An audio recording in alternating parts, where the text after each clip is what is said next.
Jina la Bwana libarikiwe. Jina la Bwana libarikiwe. Nasema jina la Bwana Yesu libarikiwe. Mbe Yesu makofi na vigelegele kwa ajili ya neema aliyokupa. Jina la Bwana libarikiwe. Amen. Funika macho yako, nimshukuru Mungu. Mungu, asante kwa ajili ya neema yako. Neema yako ni kubwa na tunaitambua neema yako mahali hapa. Tunaomba uwe pamoja nasi tokea mwanzo mpaka mwisho wa ibada hii. Usitupungukie Bwana saa ya neno. Tufundishe sawa na neema yako Bwana. Tunaomba sisi tunashuka chini kabisa ili wewe Roho Mtakatifu uwe pamoja nasi kwa ajili ya kutufundisha kile ambacho Mungu umepanga kuachilia kwetu. Katika jina la Yesu wewe tuseme amen. Jina la Bwana libarikiwe. Haleluya. Nichukue nafasi hii kumshukuru Mungu kwa ajili ya hii nafasi. Lakini pia nichukue nafasi hii kumshukuru askofu kwa ajili ya hii nafasi ambayo amenipa, lakini pia nichukue nafasi hii kukushukuru wewe ambaye umeona ipo haja ya kuja nyumbani mwa Bwana siku ya leo. Hebu wenye notebook nyosheni mikono juu. Kama una notebook nyosha mkono. Notebook. Usinyoshe simu. Kuna watu wanakuambia eti mimi simu notebook yangu ni simu. Simu sio notebook. Mwambie ndani yako simu sio notebook. Hebu nyosha tena notebook. Mimi ndo katibu wa uinjilisti. Kuanzia leo natoa tangazo kama katibu wa injilisti. Usije kama unajua kusoma na kuandika, shusheni. Kama unajua kusoma na kuandika, usije ibadani bila notebook kama hii na peni. Hebu nimesemaje? Usije bila. Kama unajua kusoma na kuandika, mwambie jirani yako kama unajua kusoma na kuandika. Kuanzia leo usije ibadani bila notebook, bila peni. Kuna watu wakuja kanisani na notebook hana peni. Anaanza una peni mbili. Sasa wewe umekuja kujifunza, umekuja mbona simu yako usahau? Mbona lipstick kwenye hiyo begi yako hujasahau? Yako kuta mtu amekuja hapa kwenye begi yake kuna lipstick. Ila notebook hana. Peni hana. Biblia hana.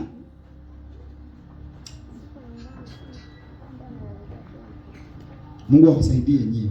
Amen. Ambao hamna notebook. Kwanza hata sio Mungu. Mungu mwema mwingine tunamsikizia tu. Ubadilike. Wao mwingine hamhitaji Mungu. Hamhitaji kwa kununua notebook ya 1000 ni hamhitaji Mungu hiyo. Hela ya kula kitimoto unayo. Hela ya kwenda kusuka nywele za 70,000, 10,000 unayo. Ila hela ya kununulia notebook huna.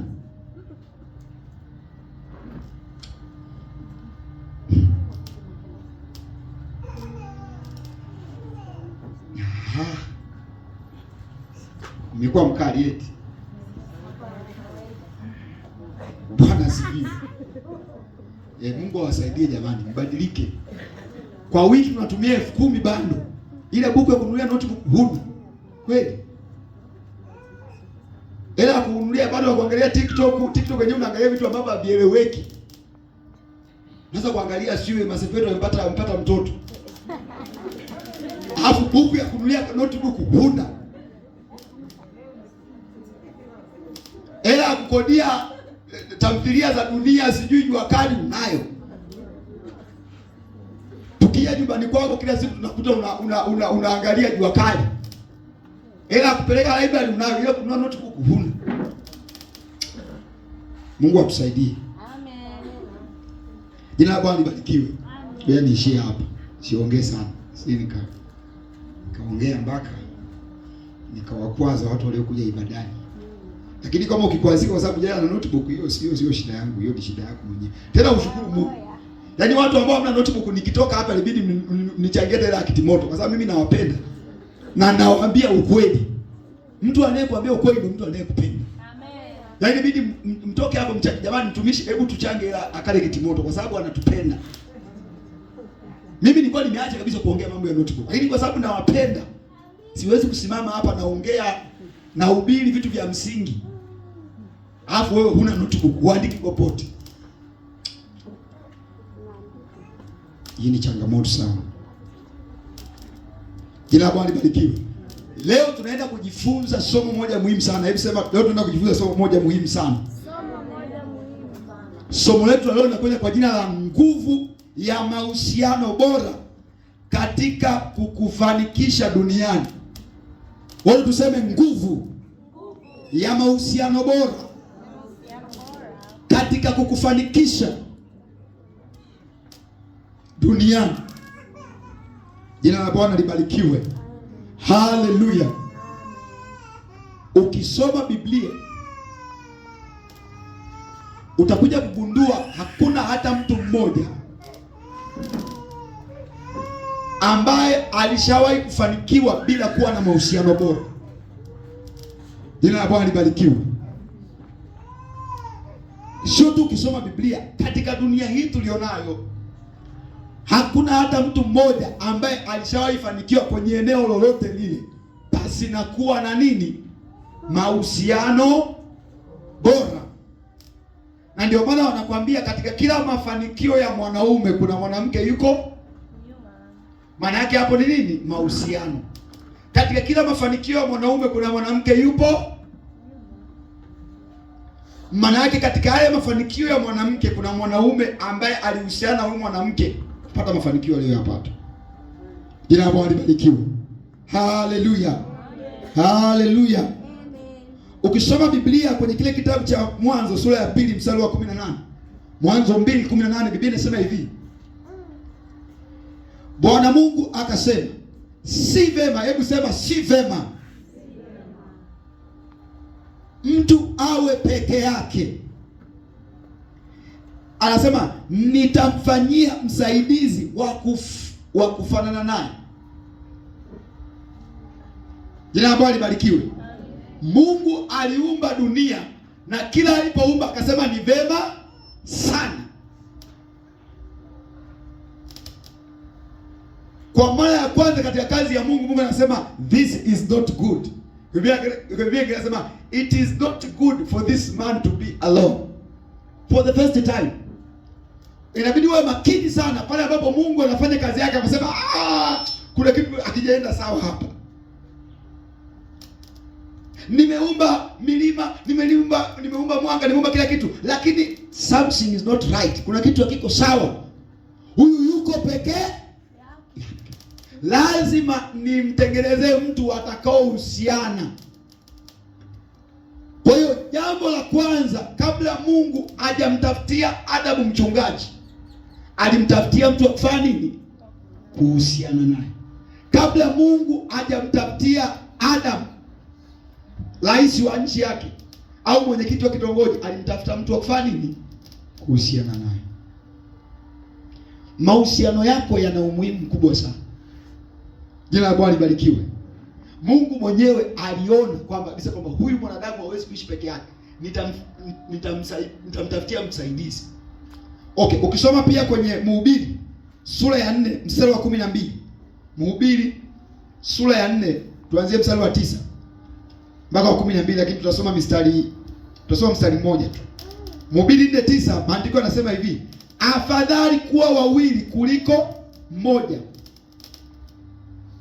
Fundi mitambo, naomba utusaidie kuweza kurekebisha hapa. Mhubiri 4:9 inasema hivi: afadhali kuwa wawili kuliko mmoja, maana wapata ijara njema. Ile neno ijara maana yake thawabu. Kwa lugha nyingine maana yake matokeo mazuri. Anasema kwa kazi yao. Biblia nyingine anasema two are better than one because they will get good reward for their labor. Jina la Bwana libarikiwe. Amen. Umuhimu mkubwa sana wa mahusiano upo katika kufanikisha kitu. Kitu kinakuwa bora zaidi kuliko akifanya mtu huyu mmoja. Jina la Bwana libarikiwe. Haleluya. Amen. Sasa ngoja tuangalie mahusiano bora ni nini? Mahusiano bora ni nini? Kwa sababu tunajifunza nguvu ya mahusiano bora, sio tu bora wa mahusiano. Kuna watu hapa upo kwenye bora wa mahusiano, sio mahusiano bora. Kama kuna watu hapo kwenye bora ndoa, sio ndoa bora. Wanandoa mpo, kuna watu wapo kwenye mahusiano bora na kuna watu wapo kwenye bora. Sasa mahusiano bora ni nini? Mahusiano bora tunasema ni uhusiano wenye afya, ni uhusiano wenye afya unaojengwa juu ya upendo. Hebu sema upendo. Namba 2, heshima. Hebu sema heshima. Namba 3, uaminifu. Sema uaminifu. Ni uhusiano wenye afya unaojengwa juu ya upendo, heshima, uaminifu. Kwa tunaanza upendo mkato, heshima mkato, uaminifu mkato, mawasiliano mazuri. Hebu sema mawasiliano mazuri, na kusaidiana ili kila mmoja anufaike. Mawasiliano mazuri na kusaidiana ili kila mmoja afanye nini? Anufaike. Mahusiano mazuri ni yale yanayojengwa juu ya nini? Ya hivi vitu nilivyokutajia. Yanajengwa juu ya upendo, mpendane, heshima, mheshimiane. Lakini pia kuwa kuna mawasiliano mazuri. Jina la Bwana libarikiwe. Ukitaka kujua kwamba watu wana uhusiano mzuri au hawana uhusiano mzuri, angalia wanavyowasiliana. Siri ya watu ambao wana mahusiano mazuri, wanasalimiana vizuri, wanawasiliana vizuri. Wanandoa ambao wanahusiana vizuri, kuna mtu mmoja nimwambia kitu kimoja, nikamwambia unaweza ukaingia kwenye ndoa lakini yaani mkafunga ndoa lakini mkawa mjaoana. Na nisikia vizuri, mnaweza mkafunga ndoa mkawa mjafanya nini? Hamjaoana. Lakini pia mnaweza mkawa kwenye mahusiano lakini msifanye nini? Msihusiane. Kuoana maana yake ni kwamba mwana vidole vyangu hivi na hiki ni kwamba vinaungana katikati hapa, vinatengeneza kitu huko, ndio kufanya nini? Lakini nyewe mkiona mmoja yuko hivi, mmoja yuko hivi, mnakutana katikati hapa, kupigana kila siku, majirani kila siku wanaamulia ugomvi. Nyinyi hamjaioana, mlifuka ndoa lakini hamjafanya nini? Vivyo hivyo unaweza ukawa upo kwenye mahusiano na mtu lakini hamjafanya nini? Hamjahusiana. Sasa tunapozungumzia kwa habari ya mahusiano bora, ni mahusiano ambayo yana nini? Yana upendo. Ni mahusiano ambayo nini? Yana uaminifu. Ni mahusiano ambayo nini? Yana mawasiliano mazuri. Jina la Bwana libarikiwe. Haleluya. Yana mawasiliano nini? Mazuri. Mnawasiliana vizuri, mnawasiliana kwa heshima. Jina la Bwana libarikiwe. Haleluya. Kule wilayani mimi napataka kesi nyingi sana. Na katika vitu ambavyo vinanifanyaga mimi nipate uoga mkubwa sana kupitia swala la ndoa, ni vitu ninavyokutana navyo hospitalini. Japo ni vitu vya ajabu. Unakuta watu ni walokole kabisa. Wengine sio walokole lakini wamekaa kwenye ndoa. Kuna siku moja nilipata kesi moja ambayo ilikuwa ni hatari sana. Ameanza kuja mwanamke ameshtaki, mwanaume amenipiga. Na kaa kidogo tena akaja mwanaume tena anashtaki, mke wangu amenipiga. Yaani watu wawili wanataka huyu amenipiga na huyu amenipiga. Sasa hiyo unashindwa kuelewa hawa shida ni shida kubwa. Unaona hawa hawana mahusiano bora. Mimi nafundisha mahusiano bora. Mahusiano bora yapo kwenye maeneo mbalimbali. Yanawezekana mahusiano ya ndoa, yanawezekana mahusiano ya kirafiki, yanawezekana mahusiano ya nini? Ya kibiashara. Kwa kama mwana ndoa kuna vitu unavisikia hapa vitafanya nini? Vitakusaidia. Sema amina. Amen. Jina la Bwana libarikiwe. Sasa twende kwenye mambo muhimu ya kuyajua juu ya mahusiano. Mambo mawili muhimu ya kuyajua juu ya mahusiano. Mambo mawili muhimu ya kuyajua juu ya mahusiano. Jambo la kwanza. Upo hivyo ulivyo kiroho kiafya au kiuchumi kwa sababu ya mahusiano ulionayo. Narudia tena, upo hivyo ulivyo kiroho, kiafya, kiuchumi, naongezea na kiakili kwa sababu ya mahusiano ulio nayo. Biblia inasema chuma unoa chuma, ndivyo mtu unoavyo uso wa rafiki yako. Ukiona mtu anakula hovyo, hafati kanuni za afya, ujue kuna watu wanaohusiana nao wanaokula hovyo. Jina la Bwana libarikiwe. Jina la Bwana libarikiwe. Mimi nilikaa takribani mwaka mmoja. Nilikuwa sijawahi kula kitimoto Nzega. Mwaka pia mzima, si mwaka mmoja na nusu nilikuwa sijawahi kula kitimoto. Nilipokutana na kampani ya wala kitimoto sasa. Ikawa yani karibia kila muda natamani sasa kila wiki natamani tuende tukale kitimoto. Yaani akili unakuwa unawaza kitimoto tu sasa. Hamu ya kitimoto inakuwa kubwa. Kwa hiyo upo hivyo ulivyo kiroho au kiuchumi au kiakili kwa sababu ya mahusiano ulio nayo. Ukiona wewe upendi maombi, ujue unahusiana na watu ambao hawapendi nini? Maombi. Ukiona wewe unapenda sana umbea, ujue ni kwa sababu umejizungusha na watu wanaopenda nini? Mbea. Waingereza wa msemo mmoja wanasema show me your friend and I will tell you who you are. Yaani nionyeshe rafiki yako na nitakwambia wewe ni mtu wa aina gani. Na ndio maana wazazi mwe makini sana na marafiki wa watoto wenu. Ukiona mtoto wako ana marafiki wavuta bangi, ujue mtoto wako na yeye ni nani? Mvuta bangi, aidha ni mvuta bangi wa sasa au mvuta bangi wa baadaye. Jina la Bwana libarikiwe. Mimi unaoniona mimi hivi, watu wa kwanza kujua kipaji changu cha kuimba walikuwa ni watu wa Bongo Flava. Tangu leo ni mtatu. Mnafahamu wakati Diamond anatoka kuna yule mwanamuziki mmoja anaitwa Bob Junior. Alimrekodia zile nyimbo za sijui tatizo kwetu Mbagala, aliyemrekodia yule. Mimi shule ya msingi nilisoma Mbeya lakini nilisoma pia Dar es Salaam. Sasa siku moja Bob Junior alitembelea shuleni kwetu wakati niko shule ya msingi. Akatuona tukaona kundi chetu sisi cha kuimba kwa kinaitwa Sanusede. Hebu sema Sanusede. Sanusede. Ndio hiyo ndio David ndio mimi sasa. Mwamba mwenyewe. Na mimi ndio nilikuwa mtunzi mkuu wa hiyo nandilia. Kwa hiyo tukaimba. Kwa tunaimba Bongo Flava, hizi secular music hizi. Na mimi tunga nyimbo nyingi sana. Ndio zilikuwa kali pengine zingehiti sana. Nikaanilia.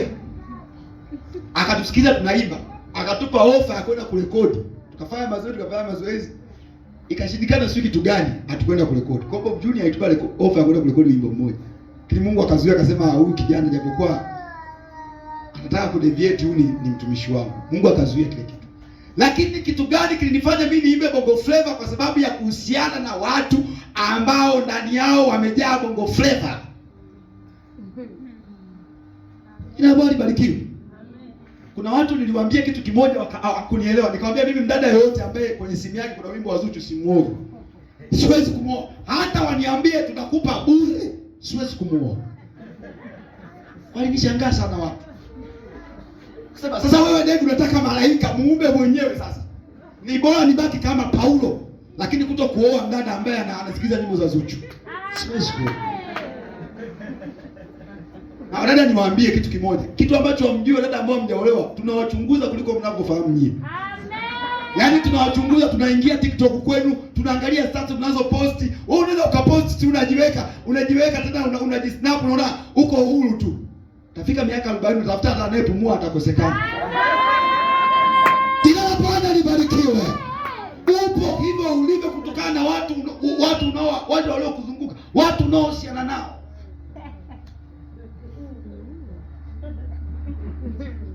Serious mimi naambia kwa dada mmoja nilikuwa nafikiria akasema huyu anaweza kama mtumishi. Nikaangalia TikTok yake nikakuta amejaa Bongo Flava nikasema siwezi kuoa binti wa namna hii. Huyu hajaokoka kwanza. Wewe uko umeokoka hapo kwenye simu yako unakuta hani unaokoka gani huyu? Amina. Vitu vya ajabu hivyo. Na kijana wa kiume ukioa mdada wa namna hiyo, hilo ni bomu. Utamwambia twende kwenye maombi, atakwambia mimi sijisikii vizuri. Tumegoja mimi niende, akwambia sasa kweli baby unaondoka unaniacha katika hali hii. Unajikuta umeoa pepo. Ulikuwa utumishi wote unakufa. Amen. Kwa sababu umeoa pepo. Jina la Bwana libarikiwe. Amen. Upo hivyo ulivyo kiroho, kiuchumi kwa sababu ya mahusiano ulionayo. Kama upendi maisha yako, lazima ubadilishe aina ya mahusiano yako. Amen. Namba 2. Ukitaka maisha yako yabadilike kwenye eneo lolote lile, ni lazima pia uamue kubadilisha mahusiano yako. Ukitaka maisha yako yabadilike kwenye eneo lolote lile, ni lazima uamue kubadilisha mahusiano yako. Huwezi kubadilisha maisha yako kama hautabadilisha mahusiano yako. Wakati nafika kidato cha kwanza Iunga Sekondari Mbeya huko, nilikuwa na rafiki mmoja anaitwa Frederick Bundala, soma naye. Yule rafiki yangu alikuwa ni rafiki mzuri sana, lakini alikuwa sio mtu wa mambo ya Mungu sana. Kwa nikasema sasa, ili na mimi niwe mtu wa mambo ya Mungu, nikabadilisha, nikaachana na yule rafiki. Sasa nikakuta muda wa ibada yeye haendi ibadani, yeye anapiga tu story, muda wa ibada unaisha, mnaenda prepo. Nikasema hivi kweli mimi David ndo natakiwa niwe hivi? Nikabadilisha. Mimi mara yangu ya kwanza kufunga ilikuwa shuleni form 1. Nianzaga kufunga. Kutokana na watu niliofanya nilikuwa na uhusiano nao. Nakumbuka mara ya kwanza nilichaguliwa kuwa mwenyekiti wa kikundi fulani cha kuigiza kwa kinaitwa Unyenyekevu. Tuliandaa maombi ya mfungo. Nikaenda kwa maombi ya mfungo, nikakuta hakuna hata mtu mmoja. Nikarudi nikachukua chombo changu cha uji, nikaenda nikanywa uji. Sema haiwezekani mimi kwenye maombi ya mfungo niko peke yangu. Kwa jamani, watu nao waliokuzunguka wanaweza kukushepa. Unakuta mimi leo ni mhubiri na hubiri hivi, ni kwa sababu kuna watu wako nyuma yangu ambao nahusiana nao, ambao wao ni wahubiri, na ndio ambao wamenifanya mimi niwe hivi nilivyo. Sijawa hivi nilivyo tu kwa bahati mbaya, ni kwa sababu ya aina ya watu ambao ninahusiana nao, aina ya watu ambao nawapigia simu, aina ya watu ambao nimewaamua wawe sehemu ya maisha yangu. Jina la Bwana libarikiwe. Amen.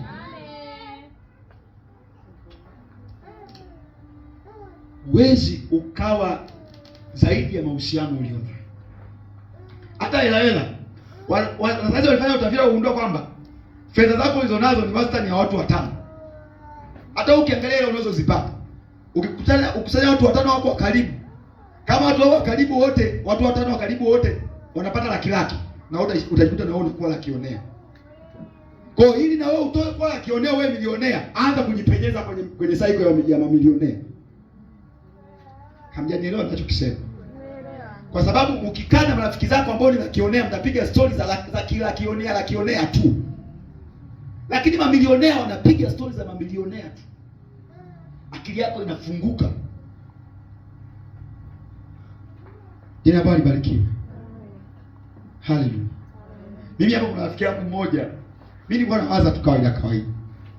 Rafiki yangu mmoja anawaza mawazo makubwa, mawazo ya mamilioni. Na mimi nikaanza kubadilisha mawazo. Kwa mimi siwazi kilaki. Yaani nawaza mamilioni. Sasa nataka Mungu aniunganishe na watu wanaowaza bilioni. Kama tunazungumza bilioni. Mtana wewe unaanza kuongea habari za sijui. Unajua tuanze biashara hii, faida utaona unapata buku kwa mwezi. Changamoto sana. Bwana asifiwe. Okay, tuende kwenye kanuni za kudumisha mahusiano, kanuni za kuvutia na kudumisha mahusiano bora kwenye maisha yako. Kanuni za kudumisha mahusiano bora yanavutiwa, lakini pia mahusiano bora yanadumishwa. Kanuni za kuvutia na kudumisha mahusiano bora kwenye maisha yako. Unavutiaje watu bora kwenye maisha yako ili ukiungana nao utengeneze mahusiano bora? Jina la Bwana libarikiwe. Jambo la kwanza, ishi kulingana na maono makubwa ulionayo. Ishi kulingana na maono makubwa ulionayo. Jina la Bwana libarikiwe. Kwa nini? Kwa sababu maono yanavutia watu sahihi kwenye maisha yako. Andika, mnaoandika, maono yanavutia watu sahihi kwenye maisha yangu. Samueli wa kwanza sura ya 18 mstari wa kwanza. Samueli wa kwanza sura ya 18 mstari wa kwanza. Biblia inasema hivi: ikawa alipokwisha kusema na Sauli, nafsi ya Jonathan ikaunganishwa na nafsi ya Daudi. Jonathan akampenda Daudi kama nafsi yake mwenyewe. Hebu sema, Jonathan akampenda Daudi. Samueli wa kwanza 18:1. Jonathan akampenda Daudi kama nafsi yake mwenyewe. Mnaosoma Biblia mnaelewa kwamba Jonathan alikuwa nani? Jonathan alikuwa nani, watumishi? Alikuwa ni prince. Hebu sema prince. Alikuwa ni mtoto wa mfalme Sauli. Lakini kutokana na umahiri na uhodari wa Daudi, hebu sema umahiri na uhodari wa Daudi, Jonathan alijikuta anavutwa kwenda kwa Daudi. Na nisikilize vizuri sana. Hapa ndipo walokole wengi tunashindwa hapa. Tunashindwa kuhusiana na watu wakuu. Kwa sababu hatujui namna gani tunawavutia watu wakuu. Jonathan alivutwa kwa Daudi baada ya Daudi kumuua nani? Kumuua Goliath. Kwa hiyo Daudi amepakwa mafuta na nani? Na Samueli, ya kuwa mfalme. Akawa na maono ya kuwa nani? Mfalme. Akawa anaishi kama mfalme, anaenenda kama mfalme, anawaza kama mfalme, anazungumza kama mfalme. Kutokana na yeye kuishi kulingana na maono yake, akamvutia nani? Jonathan. Biblia inasema Jonathan akampenda Daudi kama nafsi yake mwenyewe. Ukiendelea kusoma mbele pale, utaona kuna muda hata Jonathan anampa mavazi yake. Hebu sema mavazi yake. Hivi unaelewa maana mtoto wa rais anakupa mavazi yake wewe, ambaye hata familia yenu haitambuliki Ikulu? Ni kwa sababu una kitu. Hebu sema kwa sababu una kitu ambacho kimemvutia huyu mtoto wa rais. Wewe ni yako. Wewe una kitu gani cha kuvutia watu wakuu? Muulize. Una kitu gani? Lazima uwe na maono makubwa, alafu uyaishi hayo maono makubwa. Amen. Tuna watu wengi sana wapo makanisani, lakini they are visionless. Hawaoni. Hawana maono. Tukikuuliza miaka 20 nao kuja wataka kuwa mtu wa namna gani, nakwambia mimi vyote atakavyonikusudia Bwana ndio hivyo hivyo. Na kweli tutakuwa hivyo hivyo. Jina la Bwana libarikiwe. Haleluya. Ilikuwa ni jana, sio ilikuwa ni juzi. Nilikuwa naandika mradi wangu ambao utaanza kufanyika mwaka 2036 mpaka mwaka 2046. Ule mradi kwa kuanzia budget yake, initial budget yake ni bilioni 12. Ni ngapi? Mzee ni hapo. Wewe maono yako wewe yana budget yake ni shilingi ngapi? Muulize.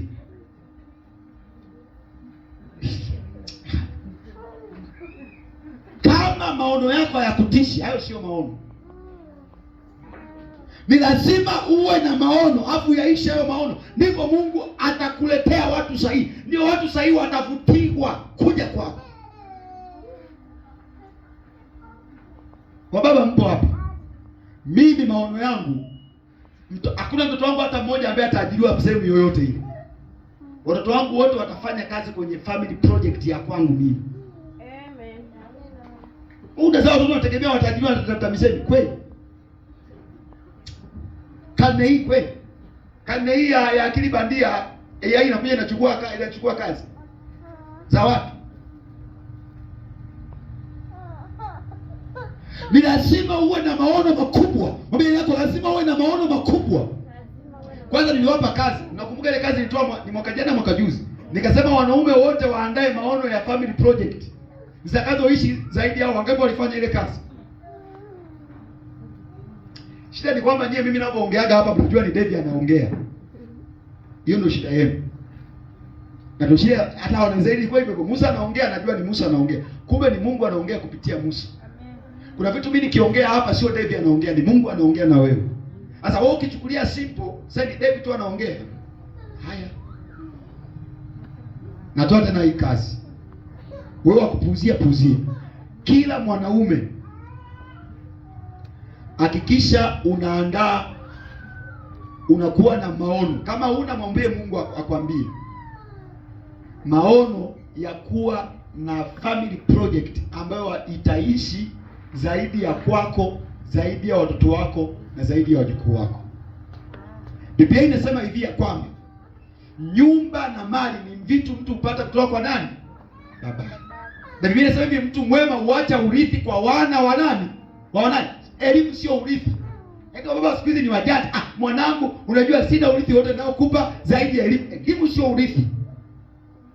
Urithi ni mali. Hebu sema mali.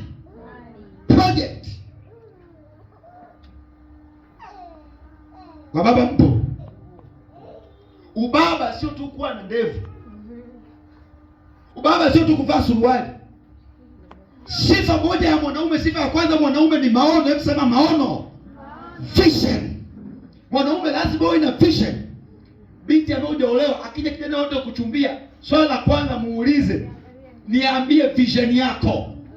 Nionyeshe vision yako. Amen. Ni hatari sana kuolewa na mwanaume ambaye hana maono. Kwa sababu hamtafika popote. Jina la Bwana libarikiwe. Haleluya. Mwanaume lazima uwe na maono, lazima uwe na vision kubwa. Nimekwambia mimi na maono ya miaka 20 inayokuja. Mimi miaka 5 inayokuja najua kabisa napita hapa, napita hapa, napita hapa. Hivyo ndivyo vitu vinavutia watu sahihi. Jina la Bwana libarikiwe. Haleluya. Kwa hiyo hautaki tu kuwa na maono, lakini unatakiwa uishi nini? Maono yako. Kwa mfano una maono ya kuwa mfanyabiashara mkubwa wa kimataifa. Andika, kuna pointi hapa nimezitaja hapa ambazo ni muhimu sana. Moja, kwenye hiyo pointi ya ishi maono yako. Moja. Sasa wewe andika, natakiwa niongee kulingana na maono nilionayo. Unatakiwa uongee, hata kuongea kwako. Petro wakati anaongea, so isema hata kuongea kwake wewe unaonekana ni mwanafunzi wa Yesu. Sasa wewe unaongea kama mfanyabiashara mkubwa. Namba 2. Unatakiwa uvae kulingana na maono ulionayo. Maono ulionayo yanaamua hata namna kufanya nini? Kuvaa. Hivi jamani, kuvaa jinsi ni dhambi sio dhambi? Ulishaimwona David amevaa jinsi? Mimi siji kuvaa jinsi sio kwa sababu ni dhambi, lakini kwa sababu mimi jinsi haiendani kabisa na maono yangu. Bwana asifiwe. Haleluya. Maono yangu mimi hayataki mimi nivae jinsi. Maono yangu mimi nataka nivae suti, nivae kaunda suti, cadet kidogo, yani ndo najifunza kuvaa. Lakini yenyewe haiendani kabisa na maono yangu. Kwa hiyo hata kuvaa kwako, vaa kulingana na maono ya kwako ulionayo. Jina la Bwana libarikiwe. Kama unataka kuwa mkurugenzi, vaa kama mkurugenzi. Amen. Usivae kama kahaba, afu una maono ya kuwa mkurugenzi wa kampuni kubwa. Jina la Bwana libarikiwe. Haleluya. Namba 3. Angalia nyimbo au filamu zinazoendana na maono yako. Angalia nyimbo au filamu zinazoendana na nini? Na maono yako. Ishara mojawapo ya mtu ambaye hana maono ni mtu ambaye anasikiliza kila kitu. Ni mtu ambaye anaangalia kila kitu. Biblia inasema hivi, pasipo maono watu waacha kufanya nini? Kujizuia. Ndio maana mimi siwezi kuoa mdada ambaye anasikiliza nyimbo za Zuchu. Kwa sababu kama wewe maono, mdada yote, mdada ambaye hana maono, hana future, hana nini? Angalia simu yake. Amejaza memememe vichekesho tu. Nyimbo za kina Zuchu, za kina Nadi, za kina ya chapu tu. Masaa 24 anaangalia Jua Kali, akitoka Jua Kali kuja Dunia, akitoka Dunia Kombolela. Huna maono. Ndio maana huwezi kuacha kujizuia na uchafu wote ambao unakuwepo mtandaoni. unaenda na trend tu za dunia. Kwa nini? Kwa sababu huna maono, you don't have vision. Mimi hapa niwaambie kitu kimoja. Mimi sasa hivi siangalii movie yoyote ile isiyokuwa Kikristo. Siangalii. Narudia tena, na Mungu ni shahidi. Mimi nilikuwa mpenzi sana wa movie. Nilikuwa naangalia movie kama za Korea, sijui za Melini, sijui nini za Kihindi, za kila Sunday niangalia sana.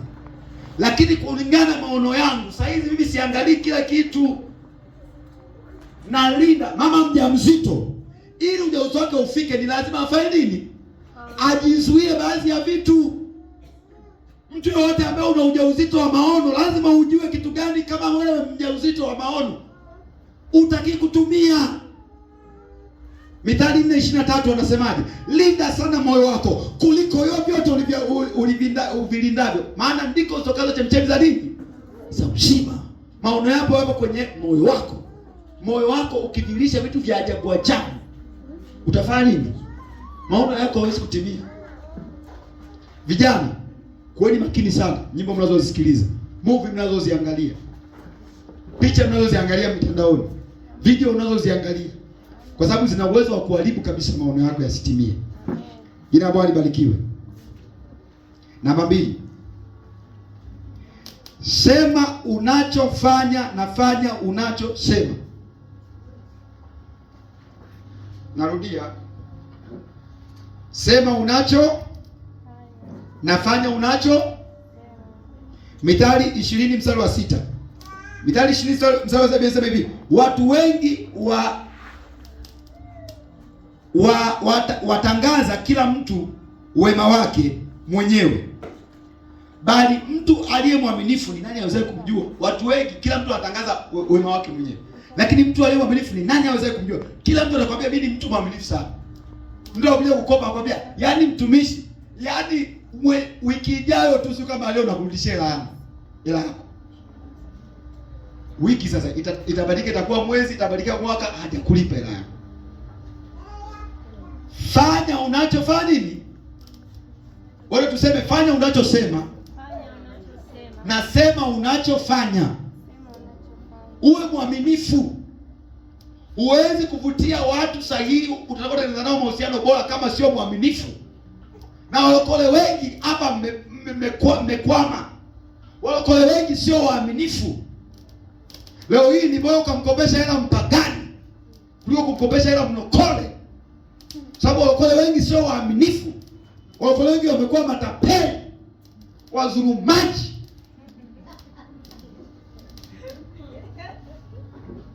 Yaani mpaka sasa hivi unaogopa kukopesha wapendwa, kwa sababu wapendwa ni wazulumaji. Hapo ukija kudai hela yako yakwambia mpendwa, yaani mpendwa wewe unajua Bwana akutumie mpendwa, unajua hali ya kiuchumi. Mmekuwa ni sio waaminifu. Yesu akukuokoa ili uwe tapeli. Yesu akukuokoa ili uwe mzulumaji. Yesu alikuokoa ili uwe mwaminifu, uwe nuru. Sasa wengi zaidi mmefuata watu wasiokoke kwa sababu ya utapeli. Unamkopa mpagani afu umrudishii kitu chake. Mungu akusaidie ubadilike. Uwe mwaminifu. Ukimwambia mtu nitakupa hela Jumatano, kifika Jumatano mpe. Umekwama Jumanne mpigie simu mwambie ndugu yangu nilitarajia kupata hela Jumatano lakini naona kuna mambo hayajakaa sawa. Huo ndio uaminifu. Sio unajikausha. Anategemea lakini anajua Bwana, anajua hali ya uchumi ya saizi. Hakuna anayejua hali ya uchumi ya saizi. Hata utapeli. Jina la Bwana libarikiwe. Haleluya. Haleluya. Mimi watu wote ambao sio waaminifu na delete kwenye maisha yangu. Niukopesha hela usiponilipa, siwezi kudai sana, lakini nimekufuta kwenye dari ya maisha yangu.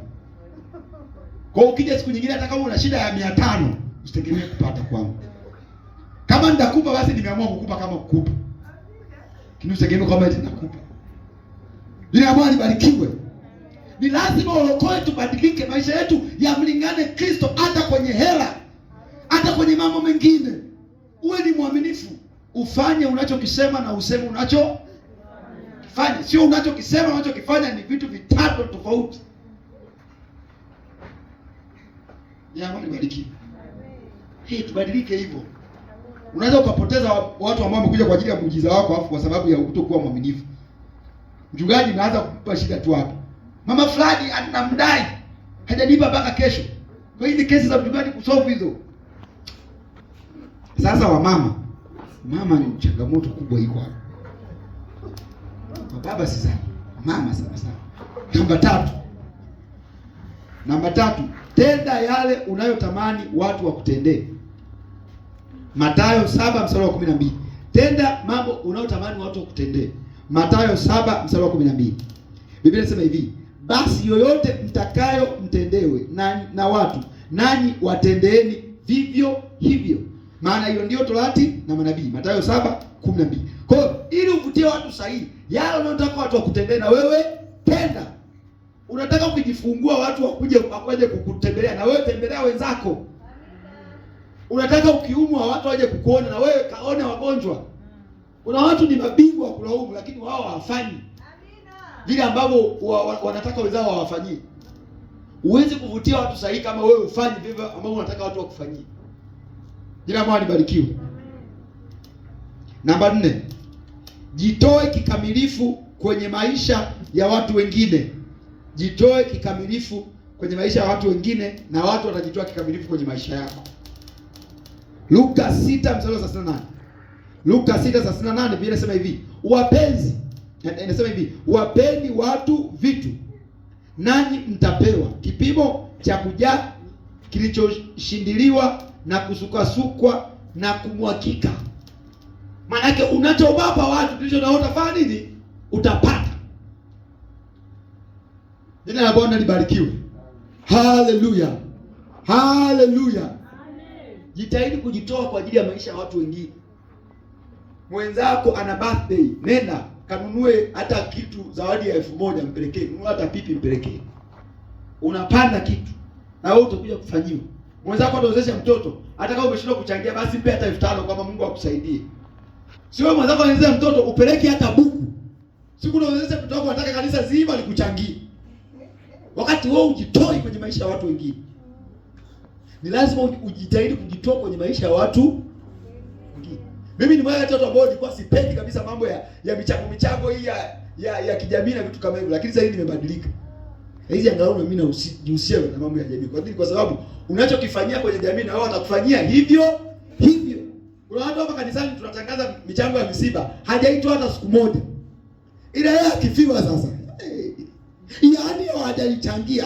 Yaani lile kanisa. Yaani utasema yaani mpaka utapata kiu na hatutakuchangia kweli. Bwana asifiwe. Namba 5. Tumia ipasavyo kipaji au vipaji alivyokupa Mungu. Tumia ipasavyo vipaji au kipaji alichokupa Mungu. Biblia inasema kwenye Mithali 16:18. Mithali 16:18 Biblia inasema hivi, zawadi au kipawa cha mtu kitamfanyia mtu nafasi, nacho kitampeleka mbele ya wakuu.